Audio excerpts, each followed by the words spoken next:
हाँ जी।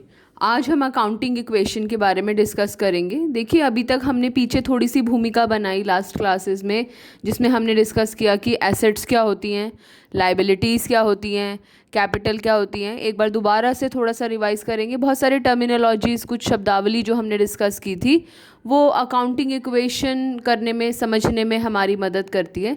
देखिए बेटे, जो अकाउंटिंग इक्वेशन है ये कोई हमारा 11th का ही टॉपिक नहीं है, ये हमारी अकाउंटेंसी का आधार है। जो आगे जितनी भी चीज़ें हैं वो सब हमारी इसी पर आधारित हैं, इसी पर बेस्ड हैं। तो हमारा लेखांकन समीकरण, कोई भी चीज़ को समीकरण या इक्वेशन कब कहते हैं? जब उनके बीच में ये बराबर का साइन आता है, जब तराजू जो होती है वो बराबर हो जाती है, इक्वल हो जाती है, तो उसे समीकरण कहा जाता है। दोनों पलड़े जो हैं बराबर हो जाते हैं, तब उसे समीकरण कहा जाता है, इक्वल। तो यहाँ पर 3 नाम हैं जो हमें समझने हैं। एसेट्स, जिसके बारे में हम परिभाषा पहले भी लिख चुके हैं, आप समझ भी चुके हैं। ऐसे भावी आर्थिक हित जिनका प्रयोग भविष्य में व्यवसाय में किया जा सकता है, व्यवसाय को संचालित करने के लिए, लाभ कमाने के लिए, इन्हें बेचा जा सकता है और इनसे इनका कुछ मूल्य होता है। कैपिटल, स्वामी द्वारा, व्यवसाय में स्वामी द्वारा लगाया गया धन या संपत्ति। स्वामी मतलब मालिक। यहाँ पर याद रखना है, स्वामी अलग होता है, मालिक अलग होता है और बिजनेस अलग होता है। व्यवसाय अलग होता है और व्यवसायकर्ता अलग होता है। इसी आधार पर लेखांकन टिका हुआ है। ये चीज़ हमें हमेशा अपने दिमाग में रखनी है कि व्यवसाय अलग है और व्यवसायकर्ता अलग है। हमेशा अगर आप इस बात को याद रखेंगे, तभी आप बिजनेस को सही दृष्टिकोण से देख पाएंगे। क्योंकि अगर हम ऐसा नहीं सोचेंगे तो हम व्यवसाय के खर्चे और व्यवसायकर्ता के खर्चों को एक दूसरे से अलग नहीं कर पाएंगे। तो हमारी अकाउंटिंग इक्वेशन क्या कहती है? Assets is equal to capital जमा लाइबिलिटी। कैपिटल का मतलब पूंजी और लाइबिलिटी का मतलब जो उधार हमारे ऊपर है। दोबारा से देखेंगे, एसेट्स का मतलब सारी संपत्तियाँ, कैपिटल का मतलब वह धन या संपत्ति जो स्वामी ने व्यवसाय में लगाई है, और लाइबिलिटीज़ मतलब उधार, ऋण, जो व्यवसाय ने बाहर से किसी दूसरे व्यक्ति से, स्वामी के अलावा किसी और से जो पैसा लिया है उसको लाइबिलिटी कहते हैं।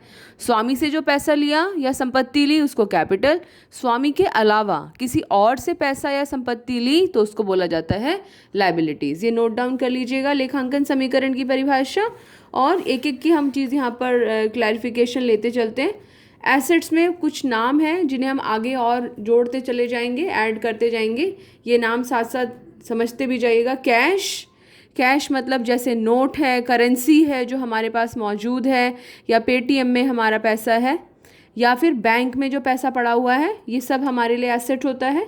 स्टॉक, स्टॉक हमने कहा था जो माल हमारे पास पड़ा हुआ है बिकने के लिए, इस्तेमाल करने के लिए, उसे स्टॉक।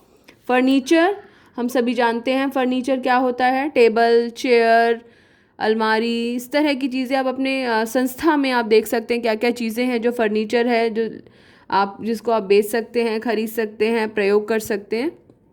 डेटर्स, डेटर्स मतलब देनदार, देनदार जिन्होंने पैसा देना है, वो लोग जिनसे व्यवसाय ने पैसा लेना है क्योंकि व्यवसाय ने उनको उधार पर माल बेचा था। लैंड, भूमि, ज़मीन और बिल्डिंग। ये लिस्ट को यहाँ पर ख़त्म नहीं होगी है, यहाँ पर नीचे जगह छोड़ दीजिएगा। जब हम क्वेश्चंस करेंगे तो धीरे धीरे धीरे धीरे हम इस लिस्ट को बढ़ाते चले जाएंगे। नेक्स्ट है हमारा कैपिटल। अब देखते हैं कैपिटल क्या होता है। तो कैपिटल है व्यवसाय में स्वामी द्वारा लगाया गया धन या संपत्ति। पैसा, धन या फिर संपत्ति। अगर स्वामी कोई संपत्ति भी लेके आ गया बिजनेस में तो उसको भी कैपिटल माना जाता है, पूंजी मानी जाती है। और नेक्स्ट है लाइबिलिटीज़। लाइबिलिटीज़ की स्पेलिंग LIABILITIES।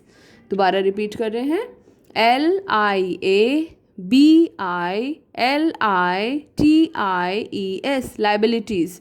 उधार का पैसा, जो व्यवसाय ने दूसरों से उधार लिया है उसको लाइबिलिटी कहते हैं। अब दूसरे कौन हो सकते हैं? व्यवसायकर्ता से अलग जो भी हैं वो सब दूसरे ही लोग हैं। अगर उसने बैंक से उधार ले लिया या उसने किसी से उधार पर माल खरीदा है। And the list is not exhaustive, यहाँ पे ख़त्म नहीं हुई है लिस्ट। ये जैसे जैसे हम सवाल करते जाएंगे वैसे वैसे हम यहाँ पर लिस्ट में इसको ऐड करते जाएंगे। वीडियो को पॉज करके ये सारी इन्फॉर्मेशन नोट कर लीजिएगा। बहुत इंटरेस्टिंग टॉपिक है ये। मैंने बहुत सारा थ्योरी का पोर्शन छोड़ के ये वाला टॉपिक शुरू किया है ताकि आप थोड़ा सा आपको इंटरेस्ट क्रिएट हो, और फिर हम धीरे धीरे बीच बीच में जैसे जैसे जितनी हमें थ्योरी की ज़रूरत होगी हम उसका इस्तेमाल इसमें करते चले जाएंगे। एक चीज़ और इसको हम समझते हैं, जैसे मैंने आपको कहा कि एसेट्स और लायबिलिटीज़, जो एसेट्स और लायबिलिटीज़ हैं, एसेट्स और कैपिटल जमा लायबिलिटीज़ हैं, इसको टोटल पूरी लायबिलिटी भी बोल सकते हैं। पूरी लायबिलिटी कैसे? स्वामी की लायबिलिटी और बाहर वालों की लायबिलिटी। तो at any point of time व्यवसाय में कभी भी हम अगर कंपेयर करेंगे तो जो एसेट्स हैं वो हमेशा कैपिटल और लायबिलिटी के बराबर मिलेंगी। यानी कि अगर हम तराजू बनाएं तो ये जो तराजू है, जो बैलेंस है, ये हमेशा बराबर रहेगा। जितनी एसेट्स होंगी, अगर 500 रुपये की एसेट्स हैं तो कैपिटल और लायबिलिटीज़ दोनों को मिलाकर भी 500 ही आएगा। ये हमारा तराजू है, बैलेंस है, इसलिए कई बार इसे बैलेंसिंग इक्वेशन भी कहते हैं। क्या कहते हैं इसे? बैलेंसिंग इक्वेशन भी कहा जाता है, और मोर कॉमनली हम इसको अकाउंटिंग इक्वेशन के नाम से जानते हैं। अब देखते हैं इसमें हमें कुछ चीज़ें समझनी है कि हम इसमें वास्तव में करते क्या हैं। इसमें हम देखिए क्वेश्चंस के साथ में भी हम इसे डिस्कस कर सकते हैं। एक छोटा सा फॉर्मेट मैं आपको बताऊंगी, इसके सवालों का फॉर्मेट कैसा होता है। आप चाहें तो साथ साथ उस फॉर्मेट को बना भी सकते हैं। जैसे यहाँ पर इस तरीके से हमारा फॉर्मेट बनेगा। यहाँ पर सीरियल नंबर, यहाँ पर पर्टिकुलर्स, यहाँ पर सारी एसेट्स बराबर कैपिटल जमा लायबिलिटीज़। इस तरीके से हम इसको लिख कर रख सकते हैं। एक छोटी छोटी कोई भी एग्जाम्पल लेकर हम चलते हैं। अभी हम सवाल नहीं कर रहे हैं, अभी हम केवल चीज़ों को डिस्कस कर रहे हैं। फॉर एग्जाम्पल नंबर 1 मोहन है।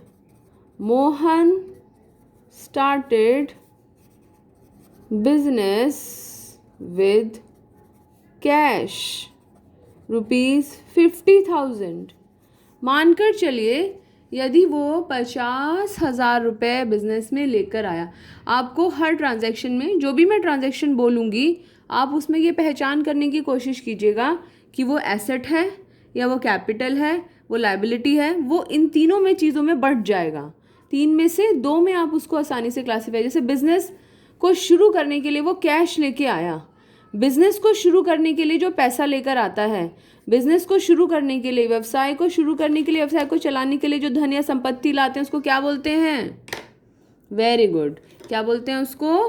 कैपिटल। तो यहाँ पर इसका मतलब ये 50,000 क्या है? उसकी कैपिटल है। एक बात। दूसरी बात, ये जो 50,000 रुपीज़ हैं, ये जो 50,000 रुपये हैं, वो किस रूप में लेकर आया है?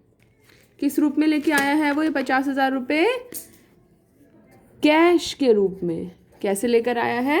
कैश के रूप में। तो कैश हमने पढ़ा था, कैश हमारे लिए क्या होती है? एसेट होती है। तो हर ट्रांजैक्शन को 2 जगह हमें लिखने को मिल जाएगा, 50,000 रुपये कैश, और ये जो है ये पूंजी के नाम से भी जाना जाता है। एक और एग्जाम्पल लेते हैं। इस क्वेश्चन को हमने यहीं पर